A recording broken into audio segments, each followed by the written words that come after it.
Hi, Sharath. Hello. We would like to know more about your mental switch program. So, tell me how different it is from the regular team building trainings or activities. How different is your program? Understood. Regular team building is a 3-hour activity where it is primarily focused on engaging employees. This is all about life changing. Here, mental switch we talk about three M's and then two M's will follow. Those three are motivation, mindset, and methods. We will motivate people for, you know, for a set of activities, and then we'll create a winning mindset, and then follow it up with methods. We give them methods about how things work. All these three will lead to maximizing their life input, maximizing their uh, goal towards life and things like that. And then it will all culminate to, I call it mileage of body mind complex. How good is your mileage? So that is what mental switch is all about. We focus on these things, and we conduct through experiential learning, that is learning through reflection. We conduct activities and we take away the learnings, and we reflect on that, and then we set an example saying through this process this we achieve this. So something like that. So, you Mental switch. said experiential learning. So, can you tell me more about it? Yeah, experiential learning is all about learning through reflection. So we conduct an activity, there is an outcome from that. We learn through outcome, and we give an example with life or whatever is their current scenario. That is what is experiential learning. Okay, so say if you conduct an event for my company, so what team size you're looking, the location, venue, you may need a basic infra and all, right? So what kind of thing you're Good looking? question. See here we would need a minimum of 30 people and maximum of 60 to 70. That's when I can have a personal connect. I can know their names. I can individually connect with the audience. And the venue should have a round table seating and an area for us to conduct activities. And the audio visual is very important. We need a speaker and mic to talk to audience, and we need an LED screen or a projector to have the visuals. We have a lot of videos backed up and things like that.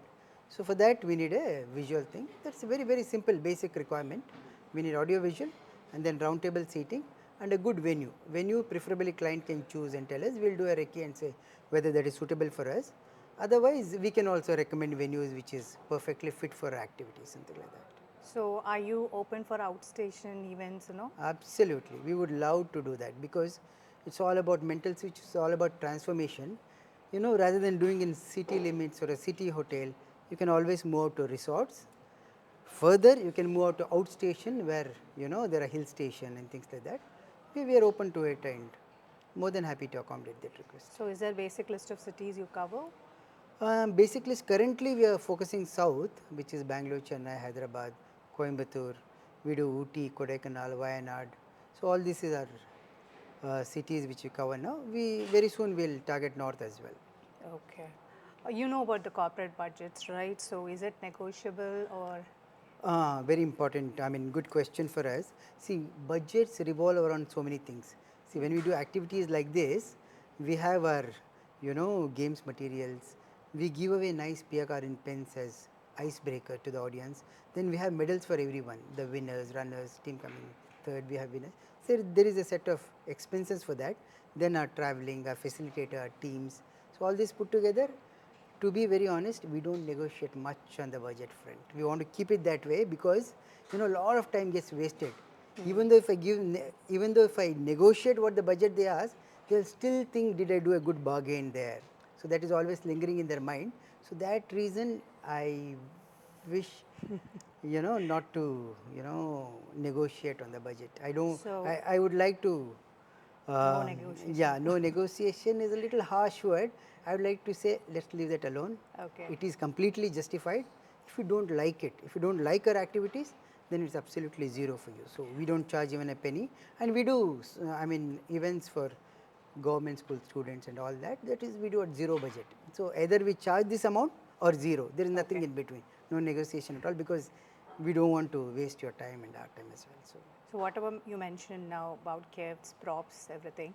So does it all come under the whole package or? Absolutely. All our materials, activity materials, we have icebreaker gifts and then the medals for winner. So that will motivate them to participate because here the participants are asking what's in for me. So we have icebreaker gifts, then we have medals, they'll have to play for it, they have to win, go for gold is what we say. There are gold medal, silver medal and bronze medal. So, predominantly that drives them to participate in the event and play to the full potential. Okay. And it's not, I believe, it's a one person's show over here. I'm sure there is a team involved. So, do you want to talk about your team? Absolutely. See, all these events are curated in our office backend, and then there is a team traveling with us, and there is one team at the console playing all the videos, and there are two people helping me because the events happen at a very quick pace. Because today's generation are very addicted to mobile. The moment I give them free time, they're always going to check mobiles or get activated there. So we have a team who is supporting us, throughout and giving us materials, setting up next, very quickly. If you see, the 3 hours will pass like a flash and it will all be over, and that is what the whole objective. And we need a strong team, and we'll always take them with us. Great. That's all I had, Sharath. Thanks for Thank you so clarifying our much. questions. Thank you. So I have few more questions to you, which we thought we should take it into consideration. How do you define the budgets? Basically, if we are arranging in our corporates, we are arranging the conference room, the sitting area, and all arrangements have been done by the corporates. We are just inviting you to give the training and then go back. So what are the factors define your budgets? See, here whatever proposal we give you is excluding the venue, the audio visual. That is our fee, which will include all our materials and our manpower, our team. Okay. The rest all we are open to it. If you want us to host this activity in your conference room, we are more than happy, provided there are proper audio visual setup. Because some conference room, half the time will end up saying hello, hello, mic check, mic check. You lose one precious hour of your entire training activity. Okay. So basically, we want a good system. If you are okay and if you have a good system in your conference room, we are more than willing to do. But our budgets are not factored in that. Our budgets are only involving our materials, our manpower, our transportation, our logistics. Only that is covered. Rest you are free to do. Either you can book a hotel or host an activity in your training or a conference room. That works well for us. No worries. Okay. And you have conducted, in the past you have conducted these trainings for these group of college people who are freshers, and then now you're targeting the IT corporate sector. So how do you differentiate the program for both of them? Excellent question. See, this activity can start from anywhere between 15 years old and it can go on up to 80, 90, 100. There is no limit to the upper limit. But 15 is must, because these activities need little bit of logical thinking, creative thinking, all this. And we have different concept for collegians, and we have different concept for corporate. We link it with studies, lot of material, lot of activities. We link it with studies for students who are going for academics and things like that. As far as corporates are concerned, it is a totally different ball game. Here we talk about stress, targets, work-life balance, and different topics altogether. And we do it at the old age home also for the elderly people. There it is all about serenity, peace, and health and things like that. We discuss about. So we have different set of topics aligned for each segment, each age group, and that's how we work. Okay. And you have conducted only indoor activities for this event. What about the outdoor? Are you Excellent. planning to do something like an outdoor activities along with giving this session? Good question. See, this activity we need an indoor conference room. Just adding to this activity, we can do one or two outbound activities just to add to this. But overall, if you ask me, can this activity be done outdoor?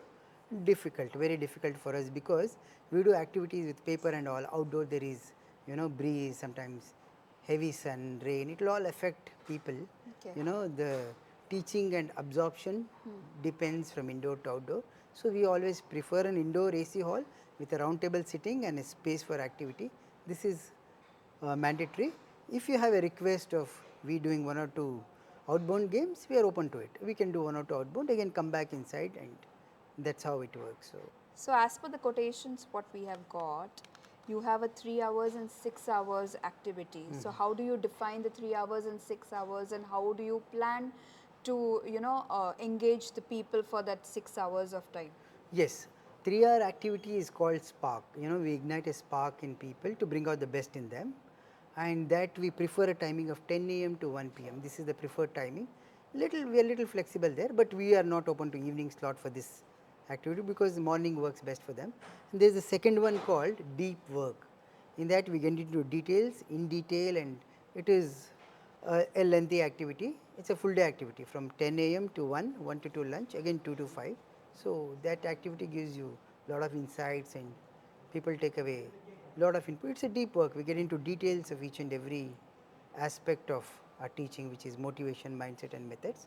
So, that is where deep work comes in. And then we have one more activity called behavioral change. So, we bring about a change in behavior of people. That is also a one day activity, and that is also allowed by corporates, they like that activity also well. Are you planning any other topics apart from mental switch? Currently we are focusing on this, and this is the need of hour, but if corporate has got one or two topics which they want to cover to their audience or participants, we are open to discuss that, but predominantly this is the topic, and we have seen this working well, and we would like to stick to this. Okay. But one or two inputs ideas you can give us, but these games, these activities, we know how it from level 1 to it goes to level 7 or level 8. So, it is designed in such a way. Here you do not get an option to pick and choose. That happens in an MC team building games, where you have games where you can pick and choose. Here it is all customized based on their mindset, how to take them from level 1 to 10. So, that is how it is. Okay.